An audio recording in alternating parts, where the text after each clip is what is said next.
अण्णासाहेब पाटील आर्थिक विकास महामंडळाच्या 1,00,000 मराठा उद्योजक संकल्प पूर्ती निमित्ताने नाशिक नांदूरनाका मधुरम बँक्वेट हॉल येथे 24 ऑगस्ट रोजी जिल्हास्तरीय लाभार्थी मेळावा आयोजित करण्यात आला।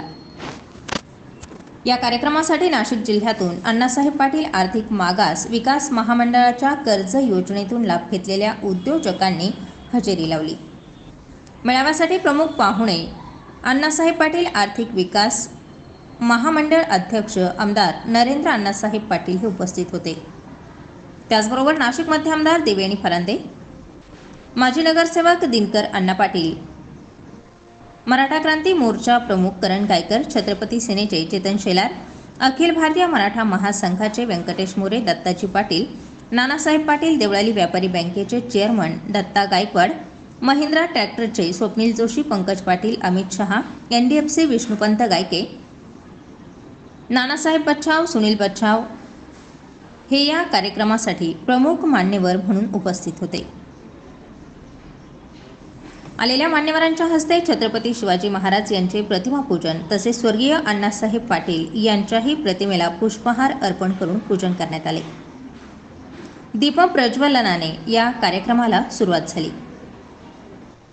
आयोजकांच्या वतीने आलेल्या प्रमुख मान्यवरांचा यावेळी सत्कार सोहळा शाल पुष्पगुच्छ देऊन पार पडला। अण्णासाहेब पाटील आर्थिक मागास विकास महामंडळ योजनेचा लाभ घेतलेल्या सत्कारार्थींचा यावेळी सत्कार सोहळा पार पडला। यामध्ये जयश्री महाले, कविता सातपुते, कल्पना पवार, मनीषा संगमनेरे, ऋषिकेश पानसरे, किरण मोरे, रोहित कांडेकर, सोपान घोडे, ज्ञानेश्वर आवरे, पियुष पाटील, सागर गायकवाड, ऋषिकेश भोरकडे यांचा प्रमुख मान्यवरांच्या हस्ते शाल पुष्पगुच्छ ट्रॉफी देऊन सत्कार झाला। अण्णासाहेब पाटील आर्थिक मागास विकास महामंडळाच्या कर्ज योजनेतून लाभ घेतलेल्या लाभार्थ्यांनी यावेळी आपले मनोगत व्यक्त केले। असलेले अण्णासाहेब पाटील आर्थिक विकास महामंडळाचे अध्यक्ष सन्माननीय नरेंद्रजी पाटील साहेब लाभ घेतलेला आहे। 5 ऑगस्ट 2021 पासून मी या योजनेचा लाभार्थी आहे। सचिन बाळुंगळे, मुक्काम मोहगाव, पोस्ट जाकोरी, तालुका जिल्हा नाशिक या गावचा मी रहिवासी असून या ठिकाणी या नावाने की माझा व्यवसाय सुरू केला होता। 2020 मध्ये आपल्या सगळ्यांना माहीत आहे की 22 ऑगस्टला लॉकडाऊन झालं आणि सगळीकडे देशभरातच नव्हे संपूर्ण जगभरामध्ये काळ आला। सगळ्यांना माहिती आहे की जेव्हा आपण 1 वर्षभर काम करत असतो आणि एप्रिल पासून इन्क्रिमेंट्स वगैरे लागू होतात, परंतु 22 मार्चला लॉकडाऊन झाले। अविनाशजी गायकर सर असतील यांच्या माध्यमातून या योजनेचा मला माहिती मिळाली आणि या योजनेच्या माध्यमातून मी माझा सुरुवातीला ट्रान्सपोर्टचा व्यवसाय सुरू केला। ट्रान्सपोर्टचा व्यवसाय सुरू करण्यासाठी मला इक्विटास स्मॉल बँकेकडनं मी कर्ज घेतलं आणि कर्जाच्या माध्यमातून मी माझी गाडी घेतली। नियमित मी भरत गेलो। नियमित भरल्यानंतर 3 वर्ष कार्यक्रमासाठी उपस्थित असलेले मराठा क्रांती मोर्चाचे प्रमुख करण गायकर यांनीही यावेळी आपलं मनोगत व्यक्त केलं।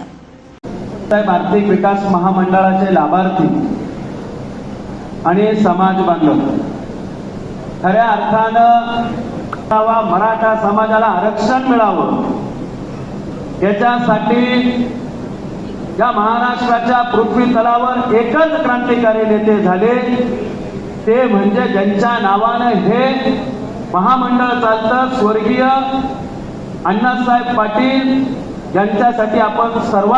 या कार्यक्रमासाठी प्रमुख उपस्थित असलेल्या नाशिक मध्यचे आमदार प्राध्यापक देवयानी फरांदे यांनीही यावेळी अण्णासाहेब पाटील आर्थिक मागास विकास महामंडळातून लाभ घेतलेल्या महिलांचं विशेष कौतुक करत या योजनेसाठी ज्यांनी निधी उपलब्ध करून दिला त्यांचेही विशेष आभार मानले।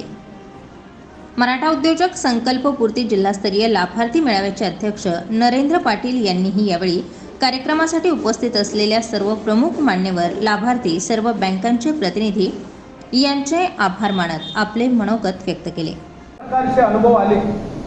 आजपर्यंत आपण राज्यामध्ये अशी महामंडळं पाहिली की जी महामंडळं प्रत्यक्षामध्ये कर्ज देत होती आणि ती कर्ज त्या चळवळीतल्या असणाऱ्या लोकांना नसून आपल्या आपल्या कार्यकर्त्यांना ते मिळत होते आणि कालांतराने ते सर्व कार्यकर्ते ते पैसे परतफेड करत नव्हते आणि त्यावेळेला ती महामंडळं अडचणीमध्ये येत होती। आज अण्णासाहेब पाटील आर्थिक विकास महामंडळ ज्याची स्थापना हिंदू हृदय सम्राट बाळासाहेब ठाकरे यांच्या हयातीमध्ये असताना मुख्यमंत्री स्वर्गीय मनोहर जोशी साहेबांनी आणि स्वर्गीय गोपीनाथजी मुंडे साहेबांनी केली. आमचे अखिल भारतीय मराठा महासंघाचे अध्यक्ष स्वर्गीय किसनराव वरखेंडे साहेबांनी आणि स्वर्गीय विनायकराव मेटे साहेबांनी त्यावेळेला मागणी केली आणि त्या मागणीला अनुसरून या महामंडळाची स्थापना त्यावेळेला झाली. प्रत्यक्षात महामंडळ हे वीज भांडवलापुरतं मर्यादित होतं. प्रत्यक्षात लाभार्थ्यांची संख्या कमी होती. परंतु ज्या वेळेला मराठा क्रांती मोर्चाचं आंदोलन झालं आणि त्यावेळेला राज्याचे तत्कालीन मुख्यमंत्री देवेंद्र फडणवीस साहेब होते, त्या मागणीमध्ये जे काही मागणी होती त्या मागणीमध्ये एक होतं अण्णासाहेब पाटील आर्थिक विकास महामंडळाची पुनर्घटना करण्यात यावी. ज्याप्रमाणे इतर समाजाला शैक्षणिक म्हणून त्या ठिकाणी बार्टी होती, महाज्योती होती, तशी सारखी संघटना ही मराठा समाजासाठी चालू करण्यात यावी ती मागणी होती. आणि मराठा आरक्षणाची तर मागणी होतीच. त्यामध्ये आदरणीय देवेंद्र फडणवीस साहेबांनी या योजनेमध्ये आमच्या मराठा चळवळीच्या लोकांनी सांगितलं की साहेब आपण इतिकडनं 500 कोटी द्या, कुणी सांगितलं 1000 कोटी द्या. परंतु फडणवीस साहेबांच्या एक लक्षात आलं, यदा कदाचित 500 आणि 1000 कोटी देऊन मराठा समाजाची भूक भागणार नाही आणि ते पैसे योग्य ठिकाणी जर गेले नाही तर परत त्या ठिकाणी मराठा समाजाला योजनेपासून वंचित राहावं लागेल. आणि म्हणून त्यांनी निर्णय घेतला की बँकेमधून दिलेलं कर्ज आणि त्या कर्जावरचं व्याज अण्णासाहेब पाटील आर्थिक विकास महामंडळ त्या ठिकाणी देईल. आज महाराष्ट्रामध्ये ही योजना ज्या वेळेला लागू केली त्यावेळेला हा प्रवास एवढा सोपा नव्हता. कारण तर बँक किती कंजूस आहे ते तुम्हालाही माहिती आहे. आणि राष्ट्रीयकृत बँका तर ताई एवढ्या जाड कातडीच्या आहेत त्या सामान्य माणसांना कर्ज त्या ठिकाणी देत नव्हतं. वारंवार आदरणीय मुख्यमंत्री त्यावेळेचे देवेंद्र फडणवीस साहेब आपल्या वेगवेगळ्या बैठकीमधून राष्ट्रीयकृत बँकांना विनंती करायची.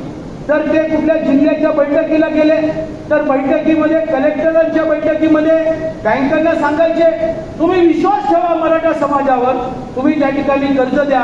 परंतु तरीही त्या ठिकाणी होत होतं.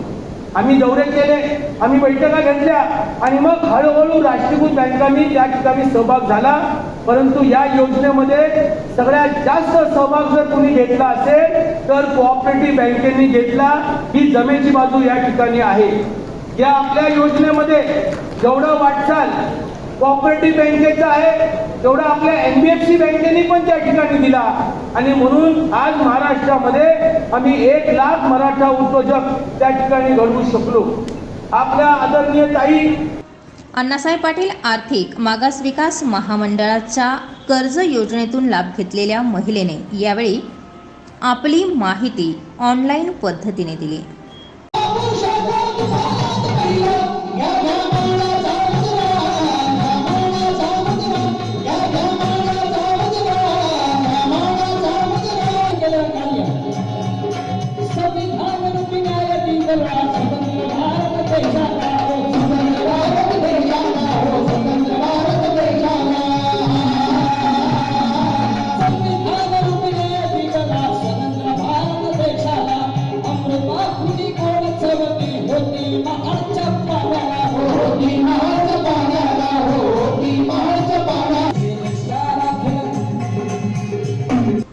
या कार्यक्रमाची सांगता राष्ट्रगीताने झाली. यावेळी आलेल्या सर्व लाभार्थी यांनी नरेंद्र पाटील यांचे आभार मानले.